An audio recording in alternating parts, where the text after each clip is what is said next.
Hey guys, welcome to our channel FG reviews. So guys, ఈరోజు మన movie review వచ్చేసి మన నాగార్జున గారు అండ్ ధనుష్ గారు, రష్మిక మందన గారు ముగ్గురు కలిసి యాక్ట్ చేసిన మూవీ కుబేరా. సో ఈరోజు సినిమా రిలీజ్ అయితే అయిందనమాట. సో ప్రజెంట్ అయితే మనం ఇంకా సినిమా అయితే చూసి ఇప్పుడు వచ్చేస్తాం అనమాట. సో వెంటనే రివ్యూ అయితే మనం చేస్తున్నాము. సో ఇంకా లేట్ చేయకుండా ల్యాక్ చేయకుండా మూవీ ఎలా ఉంది, ఏంటి ప్లస్లు ఏంటి మైనస్లు ఏంటి అలా ఒకటి మాట్లాడుకుందాం. సో ఇంకా లేట్ చేయకుండా ల్యాక్ చేయకుండా వీడియోకి తింటాం. Okay, let's start.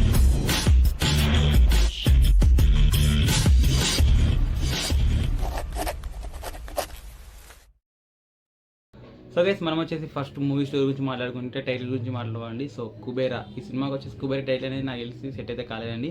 ఎందుకంటే కుబేరా అంటే ఒక మిలినియర్ అర్థం. సో ఇందులో మిలినియర్ వచ్చేసి మన హీరో ధనుష్ కూడా కాదు, మన హీరో గారు నాగార్జున కాదు అనమాట. సో కుబేరా మూవీ అనేది ఒక మిలినియర్కి సంబంధించింది కాబట్టి, బట్ ఈ పేరు అనేది నాకు తెలిసి వర్తగా అయితే అనిపించలేదు.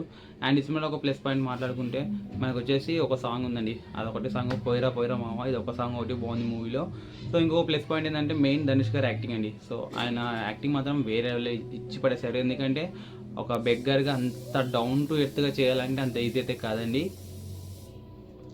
సో ఒక బెగ్గర్గా, ఒక డౌన్ టు ఎర్త్ పర్సన్గా ఉండి, అంత పెద్ద హీరో ఉండి ఒక బెగ్గర్గా, అది ఒక డస్ట్బిన్ చెత్తలో ఉండి చేయాలంటే అంత ఈజీ అయితే కాదు. నాకు తెలిసి ధనుష్ గారు యాక్టింగ్ చాలా బాగా ఇచ్చాడు. అండ్ ఇంకోటి ఏంటంటే తనకు కొంచెం హ్యాండిక్యాప్ ఉంటుందండి. అంటే హ్యాండిక్యాప్ అంటే మంచి ఏం ప్రాబ్లం ఉండదు, జస్ట్ రైట్ హ్యాండ్ ప్రాబ్లం ఉంటుంది. బట్ రైట్ హ్యాండ్ని ప్రాబ్లం ఉందని చెప్పేసి ఎక్కడో చూపించకుండా, అంటే రైట్ హ్యాండ్ వచ్చేసి పనిచేయదు కాబట్టి ఓన్లీ లెఫ్ట్ హ్యాండ్తోనే ఎక్కువ తను వర్క్ చేస్తుంటాడు.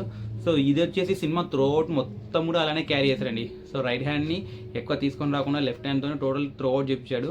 సో తన డెడికేషన్కి చాలా బాగా మెచ్చుకోవచ్చు. అండ్ ఇంకోటి వచ్చేసి మన నాగార్జున గారి యాక్టింగ్ ఈ సినిమాలో చాలా బాగుంది. ఎందుకంటే ఆయన చాలా న్యాచురల్గా కనిపించారు. సో నాగార్జున గారి యాక్టింగ్, మన ధనుష్ గారి యాక్టింగ్ సినిమా మాత్రం చాలా బాగుంది. అండ్ స్టోరీ లైన్ కూడా కొంచెం కొత్తగా చాలా బాగుందండి. అంటే ఒక స్కామ్ అనేది ఉంటుంది అనమాట. ఆ స్కామ్ కోసం ఈ సినిమా స్టోరీ నడుస్తుంది. సో అదే అండి సినిమా. ఇంకా మైనస్ ఒకటి చెప్పుకోవాలంటే ఈ సినిమాలో వచ్చేసి చాలా స్లో వెళ్ళిపోతుందండి సినిమా అంతా. చాలా స్లోగా ఏంటి ఇంత సోది ఉందా అన్నట్టు అనిపిస్తుంటుంది సినిమా మాత్రం ఓవరాల్గా చూస్తే. బట్ ఓకే అండి, నాకైతే ఓకే అనిపించింది. మరి అంత సూపర్ హై లెవెల్ అనిపించలేదు. ఎందుకంటే రష్మిక మందన గారి హీరోయిన్గా ఉన్నా కూడా తనని పెద్ద యూజ్ చేసుకోలేదు, మైనస్ పాయింట్ చెప్పుకోవాలి. అండ్ ఇంకోటి వచ్చేసి ధనుష్ గారి అంటే యాక్టింగ్ పరంగా తను బాగున్నాడు, కానీ తనని మరీ ఒక చేతగానం లాగా చూపించాడు అనమాట. అసలు ఫైట్ ఏం చేయడు, ఏమో అసలు తన వల్ల అవ్వదు, ఏదో ఒక పప్పు సుధారు నన్ను చూపించారు శేఖర్ కమల గారు. సో డైరెక్టర్ పరంగా తను, నాకు తెలిసి ఫిదా మూవీని చూసిన శేఖర్ కమల గారు, ఈ సినిమాకు డైరెక్టర్ అయిన శేఖర్ కమల గారు నాకు తెలిసి చాలా డిఫరెంట్ ఉంది. ఎందుకంటే ఆ సినిమా మంచి అన్నీ ఉంటుంది, మసాలా అంటే సాంగ్స్ కానీ విజువల్గా కానీ అన్నీ చాలా బాగుంటుంది. బట్ ఈ సినిమాలో నాకు అంతగా ఏ అనిపించలేదు కుబేరా సినిమా. సో ఇంకొక ప్లస్ పాయింట్ ఏంటంటే చెప్పుకోవాలంటే సినిమాలో వచ్చేసి కొంచెం అంటే రెగ్యులర్ జోనర్ కాకుండా కొంచెం డిఫరెంట్ వేరే జోనర్ తీసుకెళ్ళారు సినిమాని. అదొక ప్లస్ పాయింట్ చెప్పుకోవచ్చు. ఇంకా ఓవరాల్గా సినిమా అయితే పర్లేదండి, ఓకే, వన్ టైం వాచబుల్. కొంచెం ఓపిక పెట్టుకొని సోది అనుకోకుండా భరిస్తుంటే చూస్తే మీకు నచ్చుతుంది. ఇంకా పెద్ద సినిమా స్టోరీ ఏం లేదండి అంతగా. సో ఇంకా సినిమా స్టోరీ లైన్ చెప్పుకోవాలంటే ఏం లేదండి. మన నాగార్జున గారు వచ్చేసి ఒక సిన్సియర్ పోలీస్ ఆఫీసర్ ఉంటారు. ఆయన ఒక స్కామ్లో ఎదుర్కొంటాడు. సో ఆయనని మన విలన్స్ వచ్చేసి బయటికి తీసుకొస్తారు.